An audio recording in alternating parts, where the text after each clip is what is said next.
Has Weird Al had a #1 hit? I don't think so. He should have. No. There are some great songs. I mean, look. What's his highest streaming song? Very fun, but maybe not great songs. No. Since literally none of them are originals. So it doesn't have to be original for it to be repurposed. great? Oh, whatever. People do remixes all the time that are great.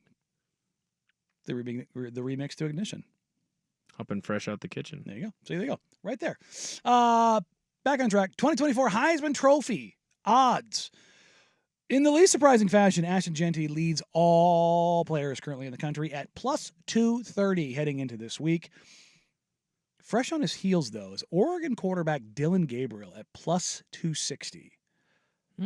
He had a good game against Ohio State. A very good game. It was his best game of the season so far. It was not a Heisman Trophy winning game. And I don't think he's been a Heisman Trophy winning quarterback. He's been very good.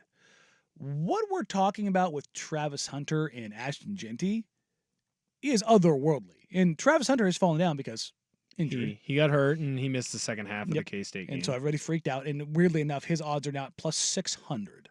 He is going to play this week, though. So it was just like a bruised situation. He'll be back. Yes, but there have been no Heisman Trophy quarterback performances. There's been one person all year, I think, who's been performing like a Heisman Trophy winner, and then you have Travis Hunter, who's doing something that we've never seen before, right? Because if Travis Hunter just plays cornerback, cool. Like, he's a good cornerback. If he just plays wide receiver, cool. He's a good wide receiver. If he just played wide receiver, he's not a Heisman Trophy wide receiver. But when you do both, that puts you in the conversation. The only guy who's putting up true Heisman Trophy winning numbers is Ashton Jeanty. Yes. And he's doing it against legit competition. And it's not like, look, the Boise State offensive line, that's a good O-line. And it's not Georgia. But for a group of 5, now a group of 6 conference, Boise State puts out a lot of really, really good offensive linemen that play on Sundays. Sure. If you're an offensive lineman and you're not getting the Power 4 love from this area, most of those guys find their way to Boise State. They find their way there, yeah. Right. That's where I wanted to go. I want to play on the Smurf turf. So I get it. But Jeanty is running through contact and he's making people miss. I want to say right now, if you go into the Mountain West, Ashton Jeanty is the #1 rusher, obviously. Yes. The #2 rusher is Ashton Jeanty after contact. I believe actually last week or the week before. The Utah guy finally passed. Utah State guy finally passed. I would say he led the nation in rushing after contact. Like, that's insane. That's the insane thing. It's what he's doing. Yeah. It's not. This isn't video game. This isn't Michael James, Kenyon Barner. Get out in space, Oregon, breaking 60-yarders in where space no one's touching him. Yeah, this is. Let me wait, delay behind the offensive line, break 2 tackles, break through to the second level, break another tackle, and take 20. Well, and that's my normal carry because he's averaging almost just under 10 yards a carry. And he was averaging over for a long time. And he's going to go against a lot of rush defenses that are in the 100s when it comes to stopping the run. What he's doing, and most of the time, the concepts that they're running are either zone concepts or duo concepts. So he's doing a lot of this in between the tackles. He's just getting the linebackers to deliver themselves to offensive linemen and then making his cut off of that. Like, you look at the Oregon game, I want to say that he had 20 to 24 rushes in that game. You take away his 3 or 4 explosives, Oregon actually held him to like 3.5 yards per carry. The problem is you can't take away his explosives, and he had a monster game against one of the better defenses in the country. I don't think Oregon's defense is the best, but I do think it's upper echelon, especially what they're doing on that defensive line behind Derek Harmon. And in that game, Jordan Birch was healthy, and Birch was playing absolutely nails. So what he's doing to me is the only true Heisman performance so far this year. And that's why I think you see Dillon Gabriel rise in the rankings. It was the same thing with Milroe. Jalen Milroe against Georgia played amazing. He played like a Heisman Trophy winner in the first half. And then in the second half, he wasn't he played like Jalen Milroe. Yeah, he wasn't great, but he made a big-time throw in a big-time moment when you needed it most, right? So I just think that Gabriel's rise and Milroe's rise is you just played a big game. You didn't make a big mistake. You were better than you've been this year, and no one else has really run away with it aside from a kid in the Mountain West. So you get to go up in the Heisman rankings. Yeah, I don't buy, and this isn't Dillon Gabriel anti-Oregon stuff. I don't think there's been a quarterback that's been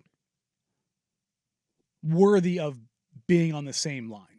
Because right now it's plus 230, plus 260. You're basically saying they have essentially the same odds between Genty and Gabriel. And Gabriel has not, look, the bar for college quarterback has been raised so high. Mm-hmm. The Heisman Trophy needs to go back to being the best player in college football. I'd agree with that. Dillon Gabriel is not the best player in college football.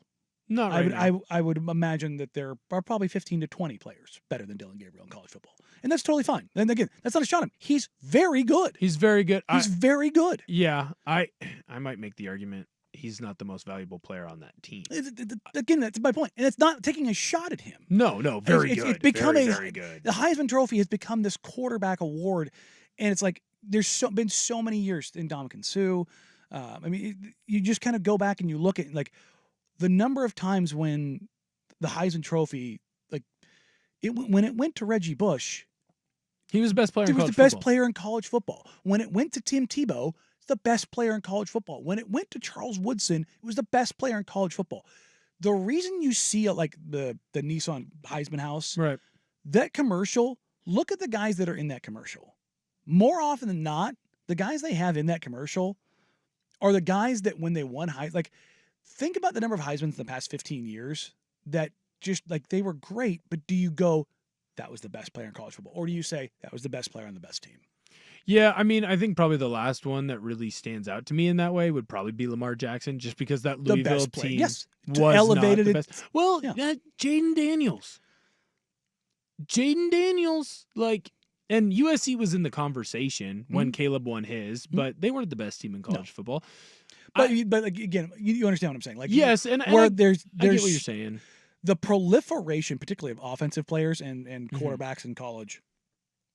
I would love to see Genty or Hunter win because number one, a running back, or number two, a two-way player, because we haven't had a two-way player since Charles Woodson. And he's more of a two-way player than even Charles Woodson. Yes, and I think like that's the thing is like I want if there's an Ndamukong Suh, if there's a Jadeveon Clowney, if there's a Derek Harmon, there's a dude in the country where you go, that is the most disruptive player in the country, offensively or defensively.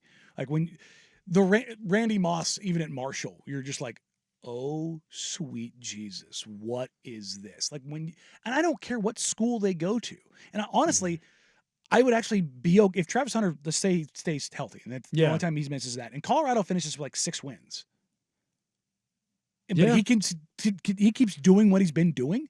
I'm okay with him winning a Heisman because it's not the best player on the best team. It's supposed to be the best player in college football. Right. I think if he keeps doing what he's doing, I actually don't think he'll win unless you get a big media swell behind him, because I think we all know who the best player in college football is. And right now, it's him and Genty. It's everybody else Genty. is fighting for it. I think the reason that you're going to see Gabriel on it is like you've said, right? Best quarterback on the best team, and right now Oregon has the best 2 wins. You have 2 wins against ranked opponents.